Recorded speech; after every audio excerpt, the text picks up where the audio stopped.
Good morning, everybody, and welcome to day 2 of the Virginia Press Association's 2021 annual conference. We are pleased to have Tom Lappas from Henrico Citizen here with us. And, one of the reasons we wanted Tom here was to talk about a recent transition he has made to going fully digital from print and digital. Tom's got a lot of experience in terms of the digital aspect for kind of a town, small, medium-sized newspaper, and he's been through a lot. He's also got some Report for America reportering going on as well, I believe, and so he's going to give us a lot of that. First, just a little housekeeping.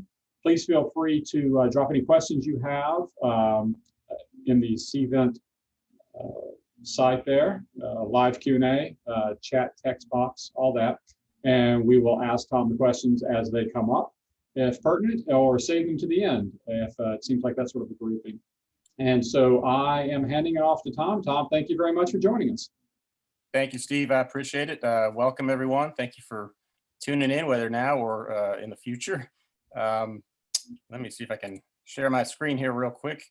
I put together a little presentation, but really I want to make sure that I get to anyone's questions. So if you have questions about anything that that comes up along the way, just pop them in the chat box there. But so as Steve mentioned, I own the Henrico Citizen. This is our 20th year. I started the company back in September of 01, which was an interesting time to get going. We were twice a month in print up until last March when COVID hit. We had what I would say was a regular online presence for the last decade or so, at least, but not something where we were publishing every day online in a meaningful way. We were free in print. We had no paywall online. We still don't. When we made the transition, we went to a daily weekday format pretty much right away. So now we publish every weekday online. We had an email that was going out 3 days a week pre-COVID. Quickly, we kind of transitioned to daily weekday with that. Also, I do a daily podcast on weekdays that I started back in December of 2019. We're very small. I'm the only full-time employee right now. We've got 2 very limited role part-timers. We are adding a Report for America reporter in another 10 days or so. Really excited about that. But I say all that to say that we have managed to make this work in the last year, and with a lot of obstacles. So those of you who are still in print have done a lot better than I did, and you're going to be more equipped to make this transition if and when you decide to do it. So kudos to you for that. The challenges that we faced, we had no time to consider the option, really. It was just COVID struck. We lost about 85% of our revenue immediately from advertisers pulling out, as I know many of you did too, maybe not to that extent. So our choice was really either we go digital right now or we die. I mean, that was what it came down to. And I thought, okay, we're gonna try this and see what happens. Complicating matters for me was that in February, right before COVID, I had lost my salesperson to another industry. I was in the process of trying to hire to replace her. COVID happened, and I thought this is, fruitless because I'm not going to be able to afford somebody, and who are they going to sell ads to? No one's buying ads anyway right now. So we made this work without a salesperson for the majority of this time. So again, a lot of challenges that we faced that hopefully you're not going to face moving forward.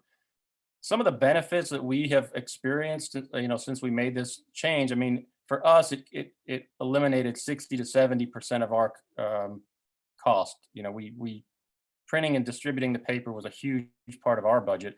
Again, because we're so small. The larger you are, obviously, the smaller percentage-wise, that stuff will be of your budget, but it's still going to provide you some budgetary flexibility to add more coverage, whether that means, more staff members, more freelance help, something. You're going to have some money that's freed up there in a best case scenario. And you're going to have the flexibility to add some new digital components. I think that's one thing that I really like about it is, a lot of what you're looking to add digitally is not going to cost you nearly what printing and distributing your print edition will. So you want to add a podcast, you want to buy some new equipment, you want to start create an app that you haven't gotten around to doing yet. A lot of different options there are become available to you. For us, it's really allowed us a greater ability to compete effectively with larger outlets. I mean, we're in Metro Richmond. Henrico's a county of 330,000 people. If something happens here, it makes news, the daily paper, the TV stations, and what have you. But I really feel like now we've beaten those folks on a lot of stories, and I'm proud of that. And I feel like we have that ability, being fully digital. We're nimble enough that we can just cover a story and get it up there. I'm not spending time on graphic design. I used to do all of our page layout for the print edition. That would take me 3-4 days every issue. So 7-8 days a month I was spending most of my time on that stuff. That's 7 or 8 days now that I have to write or to work on long-term plans or any number of other things. So you'll have the same kind of flexibility. And maybe you move your graphic folks to web work or something else, or you just have those hours available again to go hire somebody on the reporting side. For us, it's been a dramatic increase in traffic on our website, a 300% bump. Basically, we were at about 20,000 unique visitors a month right before COVID. Now we're averaging closer to 80,000 over the last 14 months. So really a tremendous jump. A lot of that I know is due to COVID and people being home and being more tuned into local news. We all kind of saw that bump, I think, and it's starting to come back down a little bit to level out. But if I look at our print circulation, which was 15,000 an issue at our peak in the last number of years, that's 30,000 a month in print plus 20,000 a month online. We were at about 50,000 best case scenario of unique readers. Now we're at 80,000. So it's been a real boost. The more eyeballs you have, the more potential for revenue you have. I think that typically follows in line. And you just have more opportunity for community engagement, more ways to reach readers. We've tried to do a lot of different things with different digital platforms to engage people. And I think that becomes more possible, and you really focus on it more when that's, all that you've got. And I say all that you've got, but in a good way. You have a lot of different options now to tap into your community. There are some disadvantages, right? Like we lost print advertising revenue, and you may lose some too. Now, hopefully, when you make the transition, if you do, now that COVID is starting to, disappear a little bit, hopefully the revenues will come back a little bit from an advertising standpoint. You're not going to lose all of it at once like we did. You may feel like, hey, we're going to lose some print-only readers, and maybe you will. I think there's a sentimental connection that we have to our print products. If the thought of getting rid of that is difficult. It was really tough for me. That was my baby, and the idea of not having it anymore all of a sudden like that was difficult to think about. And you feel like maybe we're going to lose our status somehow. We don't have a print product anymore. Are people going to look at us differently? Are they going to think that we failed? How do we handle that? Some hesitations that you may have, and some of these are connected, hey, our advertisers love print, or our readers love print, or we have this responsibility, we think, to be in print.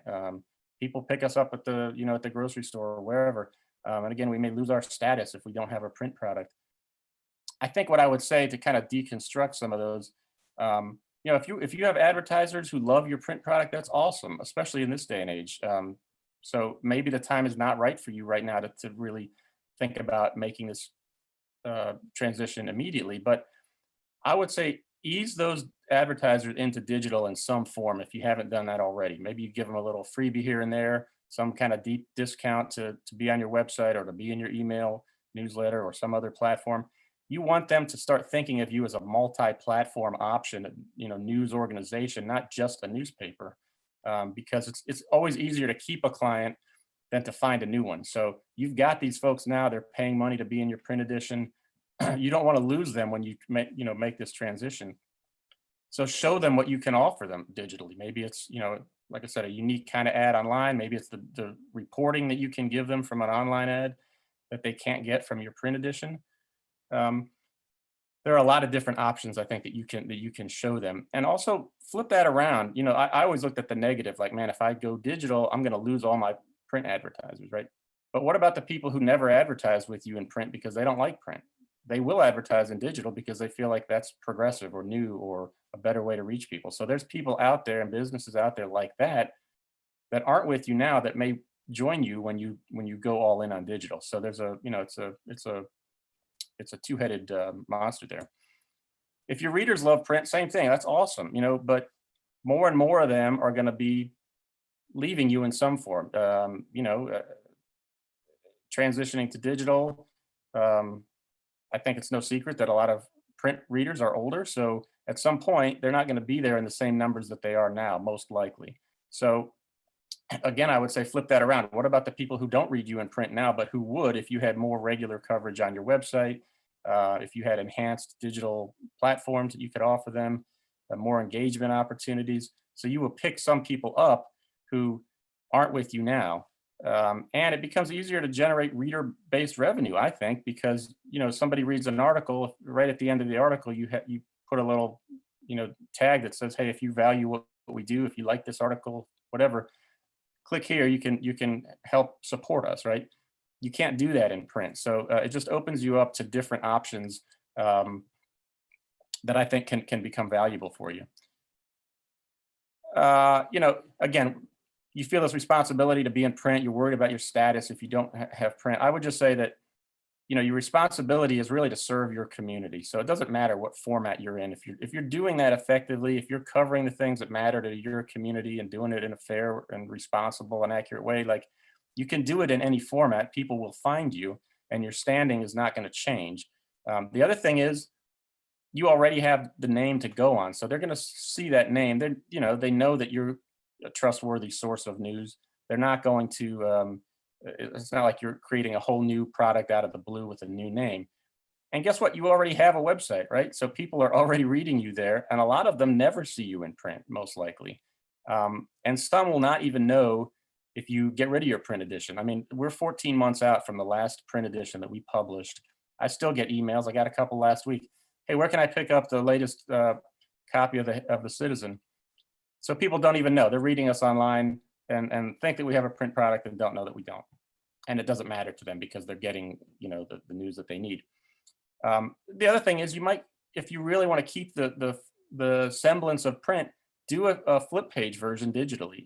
Do your print product the same way that you would have. Just don't print it. Just put it on your website. Email it out to people. They can flip through it digitally. It'll look the same. It'll feel the same. You can hyperlink advertisers and that sort of thing. We did this even when we had our print edition. Every day it would come out. We would email this flip page version to all of our email list subscribers, and it was very effective. And I liked it. If I had more resources, I probably would have kept it up. But maybe that's even something that people are willing to pay, a few bucks a month to get as an added possibility there. So a few different options for you. So when should you be considering this transition? I mean, I like to say, like, any day that ends in a Y is a good day to consider it. Even if you're not serious about doing it right now or in the immediate future, or you don't feel like you need to, put the plan in place, because at some point the day will be here that you need it. I didn't have a chance to do that. I had thought about going digital for a couple years, but I never sat down and said, this is exactly how I would do it. This is what I would budget for, Do that now. You can always change it, update it as time goes on every few months. But if you get the framework of it down, then it's a lot easier to make it happen immediately if you need to, or to pull it out when you say, okay, the time is right now. Let's look at what we've got. For me, I would say an ideal timeline, if you decide, yes, we're definitely doing this, I would say somewhere between 3 and 6 months out from there would be ideal, but you may not have that long. I don't know that you would want to wait longer than that. Maybe you would, depending on how big you are. But plan for what that would look like. Obviously, the basic stuff here, like look at your current expenses and figure out what your expenses might look like in a fully digital structure. What costs are you going to get rid of by not printing, by not distributing, by not paying delivery people, all that stuff, and then look at your current revenue. So if you've got print subscribers who are paying money, how are you going to move them to the digital platform? If you're a free publication, it's a little bit easier, but look through all that stuff, and obviously you're going to want to budget conservatively on the revenue side, and maybe over budget on the expense side, so that you have like that worst case scenario in your mind to plan for if you make this change. Look at what your revenue structure could be like post transition. Do you have a paywall now? Are you going to have one later? Are you going to use a free wall to just collect emails in a certain format? Are you going to accept donations? Are you going to actively solicit them? Are you going to still sell direct advertising locally? Are you going to sell programmatic ads to kind of fill your remnant space and generate some dollars? Are you going to look at corporate funding? Whether or not you're a nonprofit, we have there's a publication in Ohio called the Richland Source that I'm familiar with. They generated $250,000 in the last year. They're a for-profit business. They just went to businesses in their community of like 100,000 people and said, do you value our journalism? This is what we're planning to do. This is why it's important. We need your support. And they generated $250,000, not even in advertising revenue, just getting businesses in their community to support them, which I think is phenomenal. So that's a possibility for some folks. Foundation, contributions, whether or not, again, even if you're not nonprofit, I've heard of different foundations that are contributing now to journalism because they know that it's important. So figure out what you want your revenue structure to look like. What are you going to add digitally? Are you going to focus on, adding, again, like another reporter, some freelance help in certain areas, more coverage? What more can you do revenue wise? What platforms are you going to add? Are you're going to jump into the TikTok game and have somebody who's a dancer for you? There's a lot of different options you can do. You have to figure out what makes sense for you and your size and what you can handle.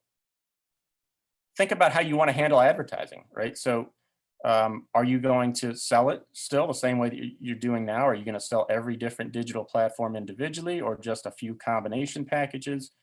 What are your fees going to be like? How are you going to figure that out? So these are things that, will take a little bit of time and effort to decide. Again, for me, I didn't necessarily have the benefit of having this in place. So I kind of learned on the fly. It took me a few months into the digital process before I had a new digital media kit ready to go. We do price ours individually by platform, but we do also, have that flexibility to create packages for folks. Your email newsletter, for us, that's our number one driver of traffic every day. We have about 13,000 people on our list.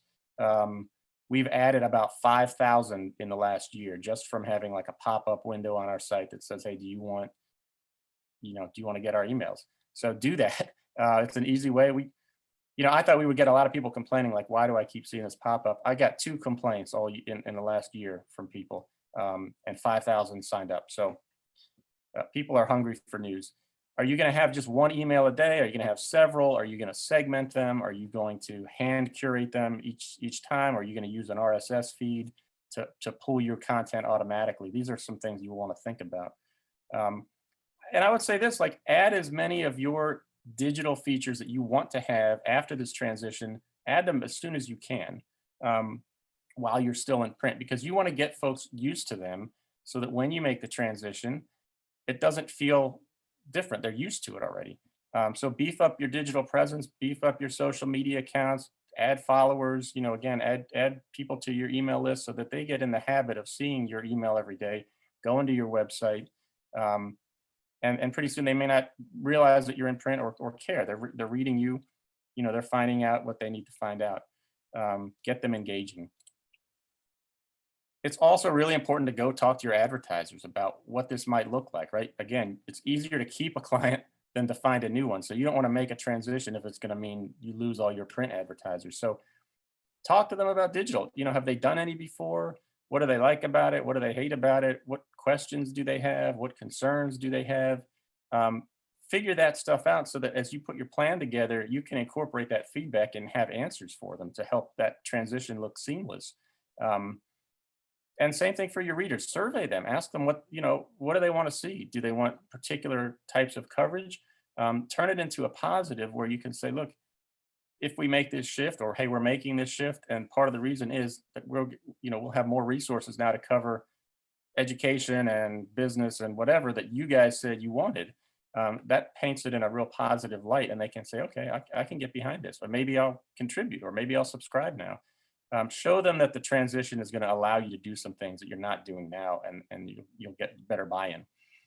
And I would even go so far as to plan and kind of write out your public announcements, or your column from the publisher, from the editor, about why you're making this transition. Again, even if you're not making it now, have that kind of ready. Get your ideas down about why you think you would make it. You can go back and update that as needed, but but it's ready to go, and be honest, be transparent with folks. Like, everybody understands that it's been a rough go for the media, and particularly local journalism, but just be honest with them and get them excited about what's coming for you, what's coming next. We're going to talk a little bit about some of the digital resources that we have used and that I have found to be helpful. If anyone has questions, I could take a few now. If not, I'm going to keep going. Steve, I'll lean on you if there's anybody that has a. Yeah. Hey, Tom, a couple of questions real quick. Besides pop-up windows, how else have you grown your newsletter? Good question, and so I'll get to a little bit of that too here in the next section, but that has been the predominant way for us. But now in the last couple months, we switched over to Substack as our email newsletter format, and that has really helped a lot too. I think Substack is sort of more intuitive as far as getting folks to sign up. It's easier for people to share the thing.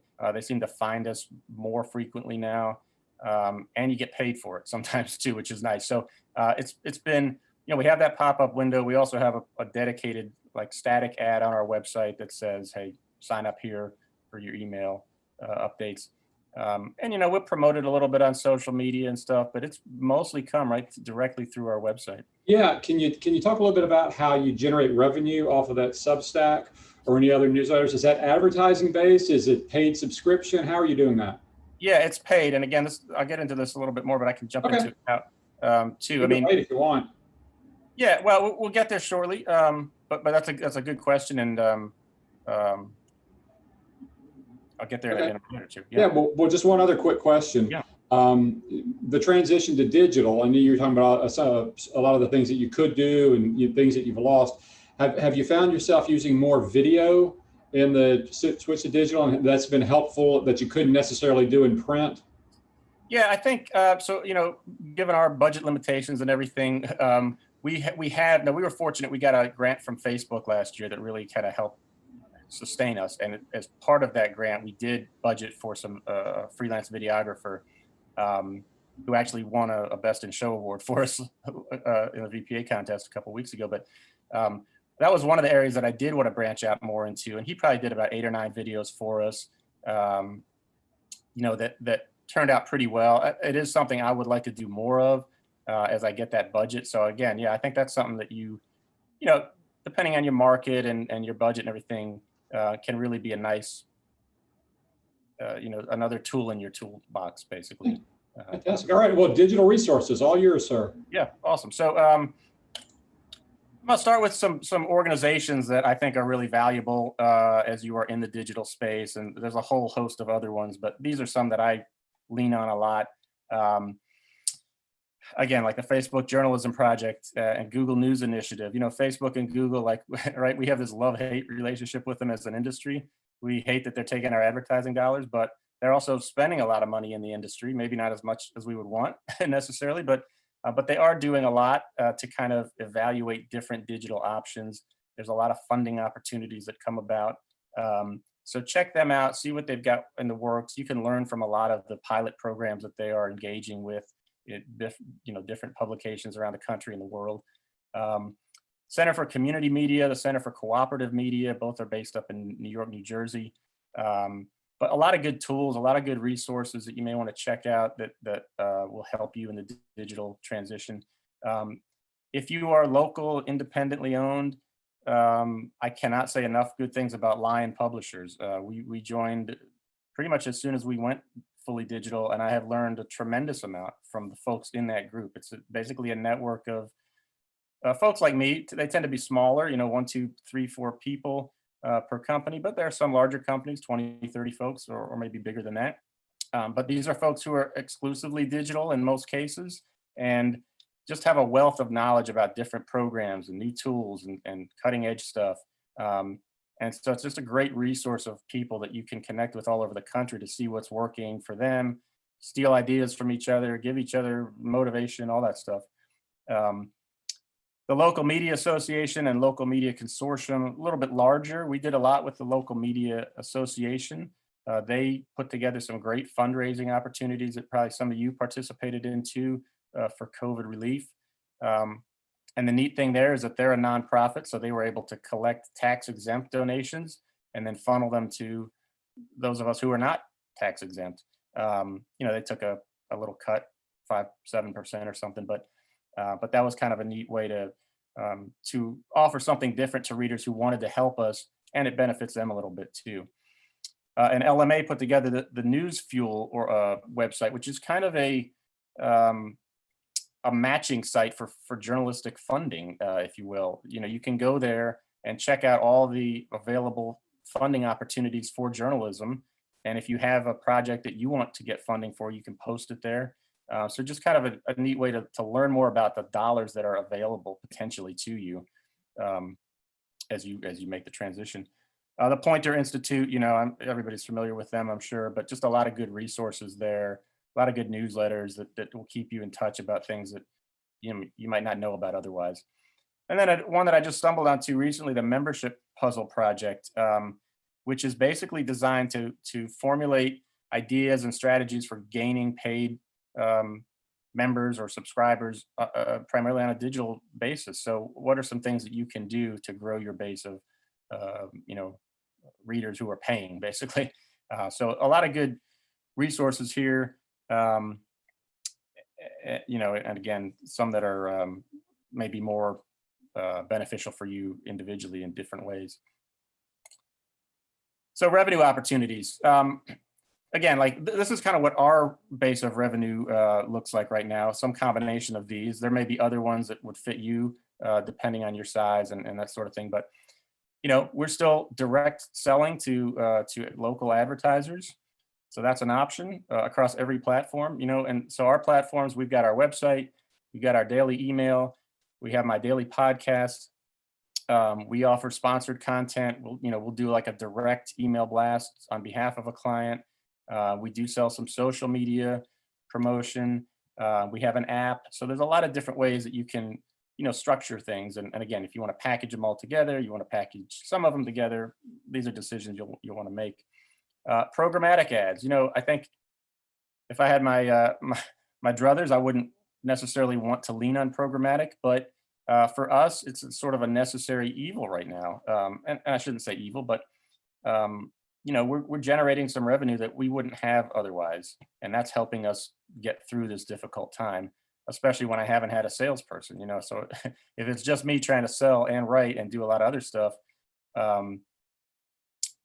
revenue-wise, it can be challenging. So programmatic ads like Google AdSense or a bunch of different options that I'll outline here shortly are options for you to take a look at, that will generate income for you just based on page views and clicks and that sort of thing. Again, reader memberships, donations, subscriptions, whatever you want to call them, whatever that looks like in your particular market, an option. Different partner sites that you can, that will pay you basically to use your article on their sites. So whether that's Facebook Instant Articles, where you're reading a full article within Facebook. We partnered up with Newsbreak, which is a pretty popular app, national app now. So they now run our articles within their app in their entirety, and we get paid a cut every time that somebody looks at our article. Smart News is another one like Newsbreak, and obviously things like YouTube. If you're running videos, you can monetize that. So to the question about Substack, we were using a service like a Constant Contact for years for our email newsletter. And we were paying, I don't know, $150, $200 a month to send it out to 12, 13,000 people. We switched to Substack in March.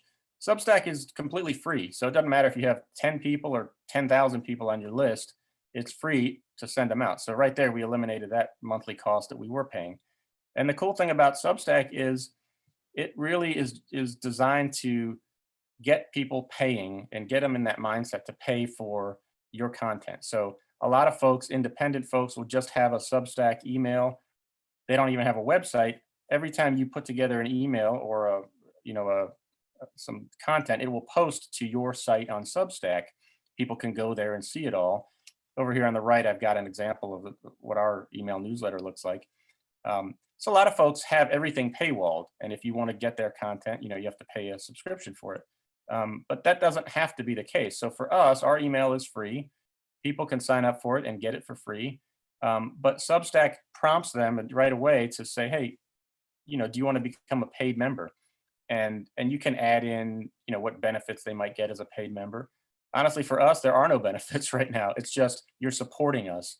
And in 2 months, we've made about $1,200 on Substack. So 24, 25 people have said, yeah, we'll pay $50 a year, because whatever, we like what you're doing, we support you, we want to help, without us giving them anything extra. Now, in an ideal world, I would be giving them a bunch of extra things, maybe a special newsletter for me once a week or once a month, a chance to, meet with our staff on Zoom once a month, something like that. And I think I get into this a little bit later in the presentation, but there are different options that you can, give your paying subscribers something extra.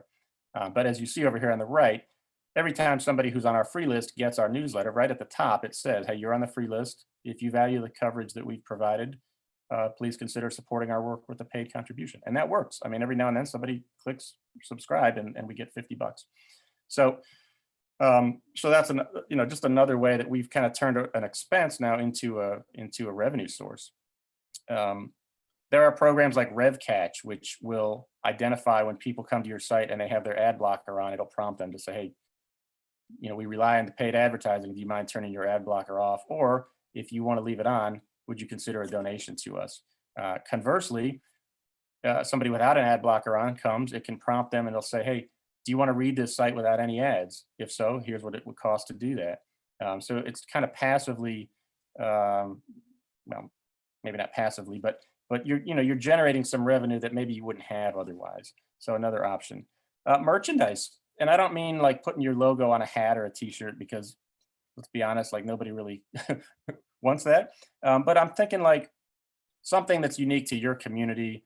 Does your community have a nickname? Is there some historical thing at play here? How creative can you get in terms of selling merchandise or just different items? And I'm thinking about an example from a local website in Chicago called Block Club Chicago, that in their coverage area, apparently an alligator got loose a couple years ago. And so they wrote a bunch of stories about it. It became this big deal. They had some graphic designer put together like a fun T-shirt that said, the great alligator escape of 2019 or 2020. They sold $100,000 worth of T-shirts off of that idea. I don't even know if it had their name on there, and I'm sure they didn't care. So, there may be some clever things that you can do there to generate a little revenue. If you're small like me, like every dollar matters. I mean, we've sold a few T-shirts in the last couple months, generated a couple $100. That's a couple $100 that I wouldn't have had otherwise. Maybe it funds some freelance articles. It's something. And then reprints. You can still do reprints on digital. We use a Richmond company called PopMount, which I would highly recommend.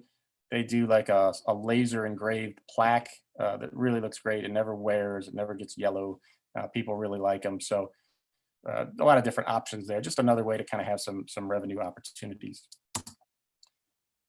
Figure out what your ideal revenue structure will look like. This is a big part of I think, going digital. And again, you're going to have to guess a little bit, because until you get into it, you're really not going to have a sense of what's possible. But this is kind of what ours looks like. So 50 to 65% direct sale advertising, corporate support, sponsored content. That's still the lion's share of what our revenue is. My goal this year is to get up to maybe a quarter of our revenue being generated by readers. So that's donations, memberships, Substack, some combination thereof. I think it becomes more possible to reach that upper end if you have something extra to offer to a paid subscriber. So again, can you do a trade with a local restaurant and get a bunch of $10, $15 gift certificates so that anytime somebody donates $25 to you, you give them one? Something like that, makes it so that you're not putting forth a lot of out-of-pocket expense, but you're able to give them something extra. Or again, maybe you do a special email newsletter just for them. You do like a behind-the-scenes look at how you're coming up with your article ideas, or how you deconstructed some big story, something like that.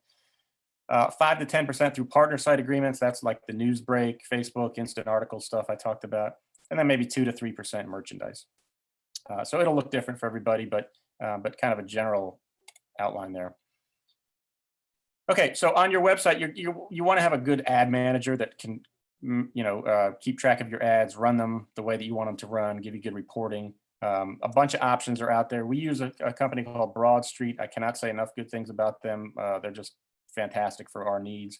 They have a lot of unique kinds of ads. I have an example here of what they call a sneaker ad. It kind of sneaks up from the bottom of the screen. People can close it out after it pops up, but just a lot of creative stuff that they offer. Amazing reporting so that you can send really detailed reports to your advertisers. So I highly recommend them, but again, there are a lot of other options. Programmatic advertising, again, Google AdSense, Ezoic, Sovereign, there's a ton of them out there. You can kind of search through and see what might work for you. And you just pop them in different spots in your website where you're not, you don't have any other ads there, and it'll generate some extra revenue for you. With your digital memberships and subscriptions, again, you want to figure out what your structure and pricing levels are going to be, describe the benefits of each level if there are different levels. When you have that place on your website for folks to donate, I would recommend that your default setting is to an annual recommended contribution, so that, maybe it's $50 and that little radio button is already pre-selected at the $50 level. Because people more often than not will just say, okay, I'll do it.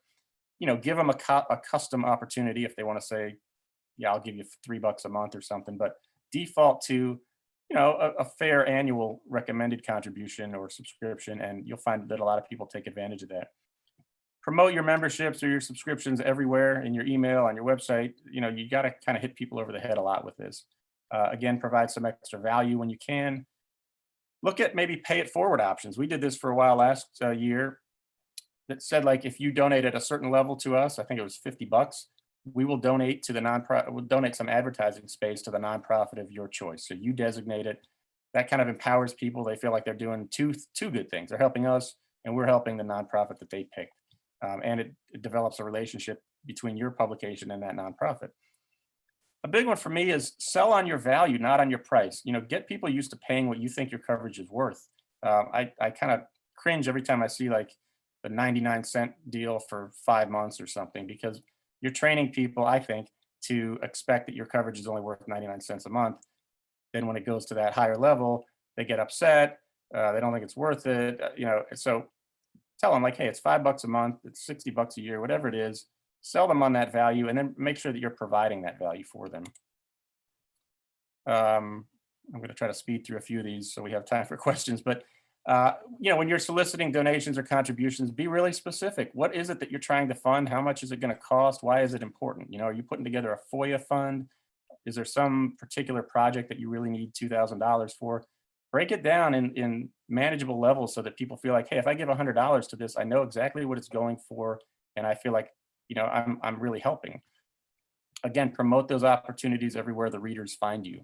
Social media, email, everything. I would fundraise around a few specific occasions every year.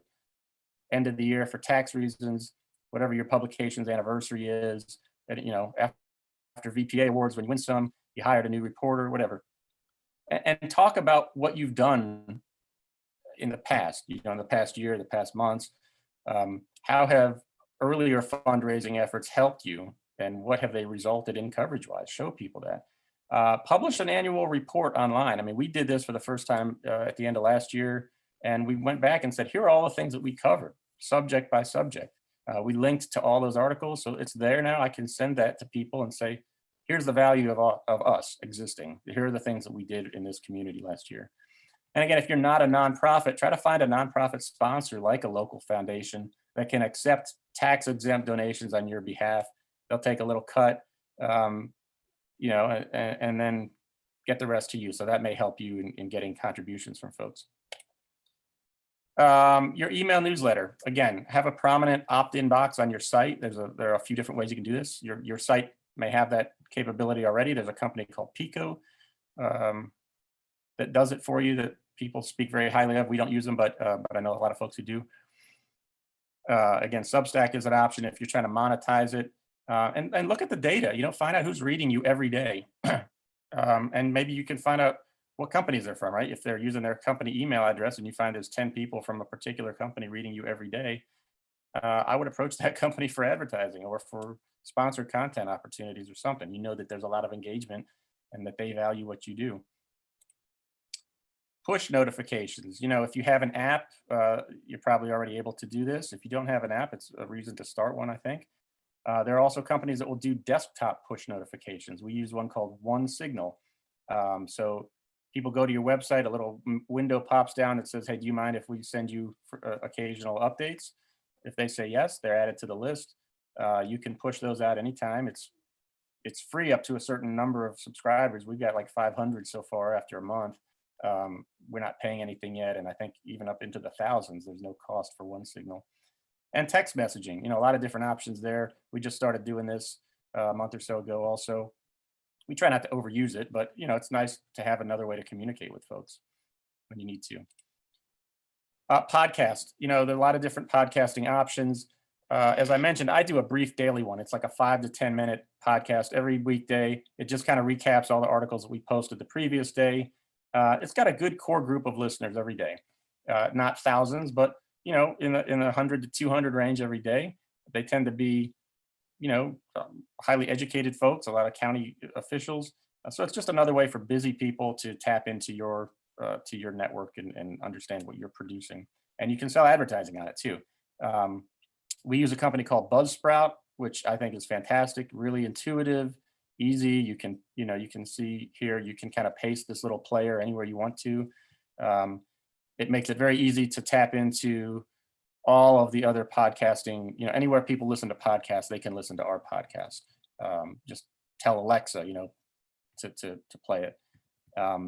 We also have a thing through our web company, Our Hometown, that they will automatically translate our articles into audio articles. So as soon as we post an article, somebody can click play and listen to the article if they want to. And then we put a little widget on our website that has sort of a list of all those recent audio articles if they want to listen to them that way. Social media, you know, you ought to be looking at your analytics, figure out a plan, be consistent with your posting, schedule in advance if you can. Use CrowdTangle, Facebook Insights, and publishing tools to really examine what are your peak hours, when are people reading your posts, when's the engagement happening. We like to repost big articles a few different times over a few days. Post it one time Monday morning, post it Tuesday evening, use different text to introduce the article each time and just see which ones, kind of doing like an A/B test to see which ones work better. And then I think it's really big if you're active, especially on Twitter, engage with people on your personal account. You know, they tend to react better to that than just this kind of faceless, you know, account from your publication. So try to engage with them directly, post a lot on your personal pages. Steve mentioned we are happy to be a Report for America newsroom starting June 1st. This is a really awesome program that pays for half the salary of a reporter. I think they have about 300 this year. And so there's an application process every fall. You know, you apply, you come up with a beat that you think is going to be meaningful in your community. They say, yes, we accept you, or no, we don't. And then they'll pay half your reporter's salary, and they help you fundraise. And it's not directly related to digital, but for us it is, because it's, you know, it has allowed us to really expand our coverage. Now, again, we're having a full-time education reporter come on in another week or so. So that's just going to add to our coverage. It's going to add to our revenue generation opportunities, because as people see what she writes about, I know we're going to get more and more contributions that way. We put together an advisory board this year, 15 people. We have 5 magisterial districts in our county, so we picked 3 people from each one. And again, as we go digital, I really wanted to branch out and reach as many people in the county as I could. So this is a way to provide some new perspective to your coverage. You create a group that feels personally invested in what you're doing. It can help with two-way communication to the community. You know, these people can kind of be liaisons for you. They can help you engage with harder to reach and underserved populations. And you kind of develop these champions for your publication. Sometimes maybe they're going to help you raise money. I know of other publications where they're writing regular op-eds, you know, weekly or monthly. And they can just help come up with different ideas for revenue generation, engagement. What do people want to see? all of which is meaningful as you are making this transition to digital, where you want to give more coverage to more people. And then here's a list of digital resources, just some other ones I haven't touched on, just kind of a random group. A calendar service, City Spark, that has some different revenue generation. CrowdTangle. Flourish is something I really recommend as a graphing program that's amazing. And some other, Ringer is a really good podcasting app. So you can call somebody in another state and it comes through crystal clear, as if they're sitting right there with you. And even some wire services. And we looked into CNN's news source. It was a little early for us to do that, but if you're looking to fill your site with some regional or national content, that's another way to do it. I know I kind of sped through that, but I wanted to leave a little bit of time here for questions if there are any. Yeah, Tom, that was great. That was a lot of great resources, some fantastic information. A couple questions. Knowing what you know now, do you wish you'd gone digital earlier? I think I do. There were, for several years, I was looking at what that would look like for us. And I kind of, like I said, I never got into the full analysis of it, but it was a little scary to think about doing it, because I always viewed it like people are going to think that we're failing if we give up our print edition out of the blue, and they're going to think we're, and then that may scare advertisers away and everything. So I think that's why I say, like, have a plan so you can go to people and say, this is why we're doing it, because we're actually going to be able to generate more coverage. It really, if you can present it in that way, I think it makes a lot of sense. And yeah, I think looking back on it now, I wish I had gotten ahead of.